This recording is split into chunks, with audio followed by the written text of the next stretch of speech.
في إطار محاربة الظواهر السلبية والجرائم التي من شأنها المساس بأمن وسلامة المواطنين والإخلال بالأمن والنظام العموميين، لا سيما ظاهرة البيع الفضوي على حواف الطريق على مستوى إقليم ولاية البويرة.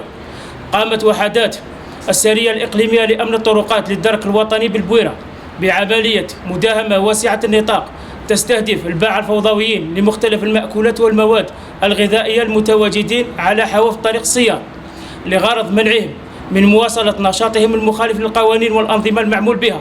العملية أسفرت على توقيف 8 أشخاص مشتبه بهم بممارسة نشاط تجاري غير قار دون القيد في السجل التجاري، وحجز المأكولات والمواد الغذائية المعروضة للبيع، كما تم حجز مركبة نفعية تستعمل لبيع المواد الغذائية.